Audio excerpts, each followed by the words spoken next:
Olá, tudo bem com você? Especialmente você, torcedor e torcedora do São Paulo. Tudo bem? Eu espero que sim. Neste vídeo, eu quero conversar com vocês sobre qual seria hoje o principal problema da equipe do São Paulo. Não me refiro a problemas de extracampo, problemas que todo mundo já conhece, você que torce para o Tricolor sabe muito bem do que eu estou falando, daquele tipo de situação que entra em campo, né, que acaba atrapalhando ações da gestão, né? Departamento médico, que é algo que, de novo, está afetando muito o São Paulo, enfim, outras coisas mais. Mas dentro de campo, qual é o principal problema hoje dessa equipe do Rogério Ceni?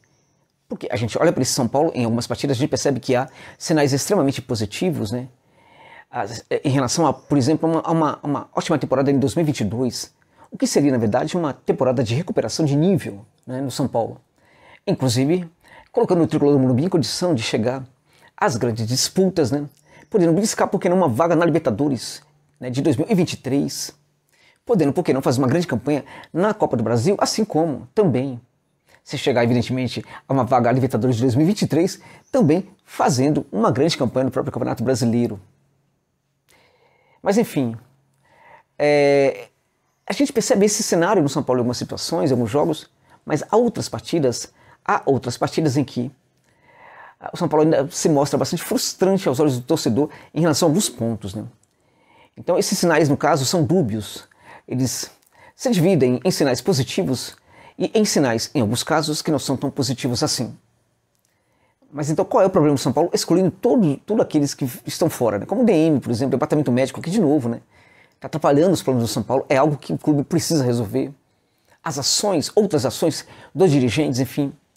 Deixando isso de lado, dentro de campo, quando a gente olha para o São Paulo, qual é o principal problema da equipe tricolor? É disso que vamos falar nesse vídeo. Se você me permite, antes disso, eu queria abrir um parêntese e falar que este vídeo tem o patrocínio da Ufutbol, gente. É um Futebol que é um aplicativo de futebol que realmente, se você não conhece, você precisa conhecer. Eu presumo que muita gente que esteja vendo esse vídeo já tem um Futebol, né, um Futebol. Mas se você não tem, usa o link que está na descrição desse vídeo para baixar esse aplicativo fantástico no seu celular e ter grandes competições do futebol da Europa, né, gente? Inclusive a Bundesliga, que só entrega jogão, né? Inúmeras outras também. Mas, gente, mais que isso, o Futebol entrou para valer no futebol do Brasil. Está transmitindo, inclusive, o PPV, no caso, alguns campeonatos como Carioca, Catarinense, Paranaense, os jogos de mandantes do Cruzeiro, tudo isso você encontra ali no aplicativo. Ou seja, me parece uma nova era, né? Que é um futebol chegando no aplicativo, chegando forte nas transmissões, algo que ninguém imaginava alguns anos atrás. E agora o Futebol já está fazendo, que é um aplicativo realmente sensacional, por quê? Porque sempre está apresentando novidades, né? E uma coisa interessante do Futebol é o traço alemão, né? Essencialmente alemão do Futebol, que é a competência, meus amigos. Tudo que o Futebol toca com muita competência. Então, quando você tem uma transmissão no campeonato alemão, não trava, não tem nenhum problema. O campeonato estadual, desses que o Futebol está transmitindo, não tem nenhum problema também. Terminou os jogos, você assistiu os melhores momentos imediatamente no Futebol. Impressionante. Como tudo funciona. E as informações também em tempo real, né, da sua equipe, no caso, do próprio São Paulo, enfim. Tudo isso você encontra no aplicativo. Então baixa logo, deixa de conversa e baixa logo. Até para dar uma força aqui para esse canal, tá bom? Mas para isso, vá no link que está na descrição desse vídeo e também, ou também no comentário fixado.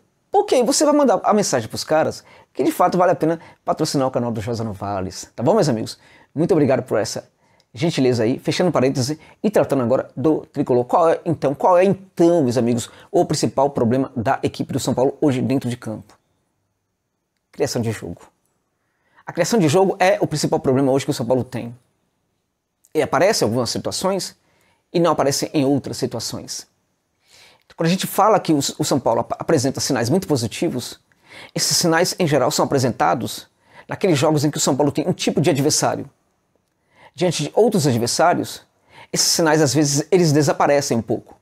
Ou não aparecem como em outras partidas, diante de outros adversários.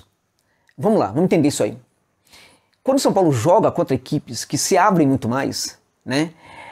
Equipes, por exemplo, que permitem com que o São Paulo jogue, em geral, o Tricolor costuma apresentar problema.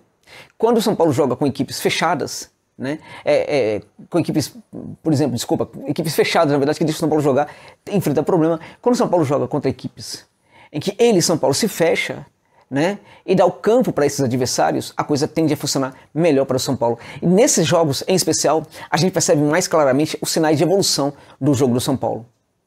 Agora, isso é pouco, evidentemente, porque o São Paulo vai ter, no Campeonato Brasileiro, na Copa do Brasil, enfim, inúmeras equipes, talvez até mais equipes do que o contrário, que vai jogar fechado, vai jogar protegendo completamente o seu campo e dando a bola, dando campo para o São Paulo, diante do tricolor, seja no Brasileirão, seja na Copa do Brasil e seja também no Campeonato Paulista.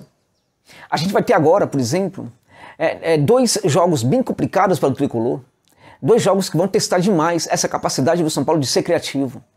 Porque se tratam de dois adversários bastante honestos, bastante equilibrados, dois adversários que entendem muito o que está fazendo dentro de campo, dois adversários que são muito bem treinados, né, tem uma ótima preparação ali para lidar com o jogo ofensivo dos adversários, e equipes que, além disso, conseguem agredir um pouco mais em algumas situações. No caso, essa que agride um pouco mais é justamente o adversário deste final de semana, o Mirassol. São Paulo vai ter dois adversários aí complicados, como eu disse, um é o Mirassol, neste final de semana pelo Campeonato Paulista. Importa que o São Paulo vença? Sim, porque o São Paulo precisa terminar como líder para jogar a etapa final do Paulistão com a vantagem de ser mandante nos seus domínios diante do seu torcedor. Então o São Paulo precisa vencer o Mirassol. O Mirassol é uma casca grossa. O Mirassol tem hoje no Campeonato Paulista uma grande campanha, uma excelente campanha, né, que na verdade atesta o que é o Mirassol como clube. O Mirassol foi eliminado pelo Azzurri lá do Paraná da Copa do Brasil. Ok, vocês conhecem o Azzurri? É também um clube extremamente organizadinho, muito parecido com o Mirassol. Agora esse Mirassol, por exemplo, eliminou o Grêmio da Copa do Brasil de maneira heróica, jogando com um homem a menos, inclusive virando um jogo ganho de 3-2 com um homem a menos diante do Grêmio. Então realmente é uma equipe muito complicada. Há muito tempo que o Mirassol vem se constituindo num clube do interior paulista, um dos melhores clubes do interior paulista. Hoje não tem Ponte, não tem Guarani, não tem ninguém. No Horizontino Ferroviária, o melhor time hoje do interior de São Paulo é o Mirassol. É o melhor time porque é o melhor clube desses clubes pequenos do interior paulista. Realmente não é pouca coisa não. Então o Mirassol vai jogar contra o São Paulo no Morumbi, se fechando e dando campo para o São Paulo jogar. A mesma coisa vai acontecer no meio de semana para a Copa do Brasil. São Paulo vai enfrentar uma equipe que todo mundo aí pode olhar e falar assim, isso aí não é nada, essa equipe não é nada, não vale nada. É uma equipe de um estado como o Amazonas, o Manaus. Meus amigos, o Manaus é a melhor equipe hoje do futebol amazonense. É uma das melhores equipes do futebol do Norte. É uma equipe extremamente organizada também. Uma equipe que tem padrão de jogo, uma equipe que tem um jogo defensivo muito bom e vai complicar demais para o São Paulo. Tanto o Mirassol como o Manaus vão exigir do tricolor, né, um tipo de futebol muito criativo. E aí está o problema do São Paulo. Quando o São Paulo joga contra adversários que praticamente se abrem, né, que tenta jogar em cima do São Paulo, que o São Paulo recua, dá o campo, ele se sente melhor porque é uma equipe projetada para ser veloz. Já repararam isso? O São Paulo é projetado para ser veloz. E mesmo algumas contratações, curiosamente, não atentaram a isso, né? Porque na verdade são contratações de jogadores que não são necessariamente velozes, mas o pensamento que circula na equipe é de um jogo de velocidade. É um jogo muito rápido, muito acelerado. Esse jogo acelerado ele se dá muito bem com um contragolpe. Nessa situação, o São Paulo se defende muito bem. Porque o São Paulo tem bons zagueiros, mas em geral joga muito desprotegido. Mas quando o São Paulo joga na situação de contra-ataque, você tem muita gente povoando o campo de defesa e isso ajuda o sistema defensivo a se guarnecer. E ao mesmo tempo, você vai desgastando o adversário e quando o contra-golpe é acionado, com jogadores que têm uma boa velocidade, digamos assim, o São Paulo se dá muito bem. Foi assim contra o Corinthians, né? O Ceni já arrumou aqueles problemas defensivos de quando a equipe também trabalha no campo de ataque, mas a gente percebe que quando a equipe está trabalhando no campo de ataque diante de adversários que se fecham, a situação é completamente diversa. Os problemas são muito grandes. Por quê? Porque quando você está numa situação de contra-ataque, você não precisa necessariamente ter muita criatividade, a bola não precisa passar pelo meio de campo e receber cadência, receber tratamento, receber espera. É o jogo da aceleração. Então você dispensa, inclusive, esse trabalho de meio de campo. O mais importante nesses casos é que o jogo seja mesmo acelerado. Mas quando você precisa tramar diante do adversário, você precisa ter variação de jogo. E variação de jogo é uma coisa que a gente não vê no São Paulo hoje. Este é um problema do Ceni. O jogo não se qualifica muito para conseguir furar o bloqueio defensivo do adversário. Por quê? Porque não há variações. A gente percebe as mesmas jogadas de sempre. Houve uma melhora, houve uma pequena evolução, porque antes, no começo do campeonato, era muita bola, gente. A cada jogo era 3.844 cruzamentos aéreos para a área do adversário. Melhorou nesse sentido, a gente percebe claramente que houve uma melhora. Mas a variação ainda é muito pouca e muitas ações do tricolor são previsíveis. Ações que bastam alguns minutos dentro de campo para o sistema defensivo adversário entender como o São Paulo joga e aí bloquear as ações ofensivas do tricolor. A gente percebe que o São Paulo tem um 9 de origem, que é o Calheri, ele não está sendo muito bem utilizado nesse caso, né? Porque o 9 pode, por exemplo, sair da área para abrir espaços para outros jogadores. Esse 9, o Calheri, por exemplo, ele pode gerar uma associação, uma proximidade com algum jogador ali para confundir a defesa, entende? Então, por quê? Porque quando o jogador se aproxima dele, a ideia para o defensor é de que vai ter uma associação. Então, os defensores dobram a marcação e dobram a atenção. Quando isso acontece, o São Paulo pode permitir com que outros jogadores trabalhem pelo lado. Outros jogadores, por exemplo, do meio de campo, vêm por dentro mesmo e acabam atacando os espaços ali, deixados pela fuga do zagueiro, da linha, do posicionamento para tentar marcar aquele jogador que se associa com o Calheri. A gente não vê isso, por exemplo, que seria uma situação muito benéfica para melhorar aí a situação, para fazer gols. Né? A gente percebe também que não tem...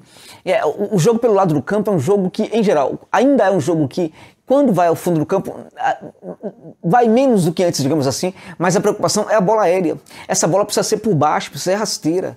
Essa bola rasteira, em geral, ela dificilmente vai chegar totalmente à área, dificilmente vai ser um cruzamento longo. Ora, isso obriga, por exemplo, os jogadores a se aproximar.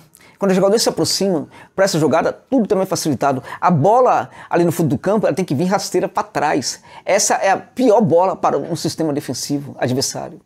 Entende? A gente não vê essas coisas acontecendo. A gente não vê, por exemplo, jogadores cerebrais trabalhando ali no entorno, no último terço do campo ali, olhando, esperando, analisando, por exemplo, o deslocamento dos jogadores para jogar uma bola no espaço vazio, para que esse espaço seja atacado por um atacante do São Paulo ou por um jogador que esteja ali fazendo as vezes de atacante do São Paulo. Entende? Então não tem um jogador cerebral. Por que não tem um jogador cerebral? Porque o elenco foi pensado para ser veloz. O elenco não foi pensado para que os jogadores pensem o jogo, mas para que os jogadores se desloquem com velocidade, rapidez e explosão, né, no campo de ataque, rumo ao gol adversário, rumo à área adversária. Não foi projetado esse time do São Paulo para jogar com cadência, né, enfim, é uma trama muito acelerada, e aí você... Em geral, é um tipo de jogo que não faz bem, não vai ter muito sucesso diante de defesas muito fechadas. Do que adianta, percebam, se você tem o time adversário inteiro fechando a área, do que adianta ter velocidade diante de uma defesa dessa? A velocidade é uma coisa que precisa ser exercida como arma futebolística, como estratégia, quando você tem um longo campo para percorrer. Mas quando você tem um campo fechado, né, o futebol se reduz ao último terço do campo ali, com todo mundo povoando esse setor. Do que adianta ter velocidade? Então São Paulo foi projetado para ter velocidade. E esta é uma questão que o Ceni vai precisar resolver. É claro que tem alguns jogadores ali que necessariamente talvez não se adapte tão bem assim a um jogo mais criativo, de posse de bola e tudo mais, porque, como eu disse, Patrick é um jogador que chegou agora, por exemplo, é um jogador para atuar, embora não seja muito veloz, mas é um jogador para esse tipo de jogo. O Nicão talvez seja também, o Alisson também seja. Você percebe os jogadores que o São Paulo contratou? São jogadores para acelerar muito o jogo. Né? Jogadores, alguns deles que são condutores em especial em velocidade, mas você tem um adversário fechando a área. Nesse momento, esses jogadores, eles talvez não vão ter todo o sucesso assim. Eles podem, por exemplo, tocar a bola para cá, para lá, fazer um passe e tal, mas em geral a gente não vai ver muito sucesso, porque eles não são jogadores com essa habilidade. Precisa ter jogadores para fazer esse trabalho. Por exemplo, um meio-campista do Náutico, por exemplo, Giancarlo, é um tipo de jogador que consegue fazer esse trabalho. Né? Agora, se não tem esse jogador, se não tem esses jogadores, né? O Ceni precisa abrir um pouco mão de algumas das suas teimosias, parar com essa insistência com o Igor Gomes, por exemplo, colocar um Colorado para jogar, que é um cara, um meio-campista, é um volante, mas que também sabe trabalhar como meio-campista, e é um cara que tem essa capacidade de colocar essas bolas. O Gabriel Neves é um outro, né? Até melhor do que o Colorado em alguns pontos, mas evidentemente que o colombiano, para mim, supera o uruguaio em vários aspectos, né? Inclusive sobre a condução de bola no campo de ataque. Conduzir muito bem a bola pelo corredor central é também uma das grandes qualidades do Andrés Colorado. Essa condução pelo corredor central não é fácil, porque você recebe muito ataque, muita interceptação dos zagueiros adversários. Então o jogador precisa ser muito hábil nessa condução de bola. O Colorado é esse jogador que oferece esse tipo de coisa. E aí você já tem uma variação do jogo também. Já tem uma grande variação do jogo. Quando o defensor identifica que aquele cara ele é um muito bom condutor de bola, os defensores ficam todos preocupados, ficam em alerta, e aí se esquecem de outras situações. É quando você manda a bola para um lado, manda a bola para o outro, faz uma inversão. e tudo mais. Inversão de jogo é outro ponto. Inversão é uma grande arma futebolística para você variar o jogo, para você tirar a defesa ali do seu conforto. Mas as inversões, elas não podem acontecer de qualquer forma. Elas têm que ser inversões inteligentes, pontuais, com acertos no passe. Não é qualquer jogador do São Paulo que tem essa habilidade. Os melhores também estão no banco de reservas, o Colorado e o Neves. Nesse caso, sobretudo, o Gabriel Neves. Mas é um jogador que o Ceni não gosta. E essa situação do Colorado é estranha, porque nesse jogo agora que teve contra o Palmeiras, de novo a gente percebeu que era um time que não conseguia, por exemplo, ter criatividade. O Colorado ficou no banco, não entrou na partida. Né? Então ele precisa abrir mão um pouco disso aí, em favor de um São Paulo melhor e mais protagonista. Porque para mim esse é o grande problema hoje do São Paulo.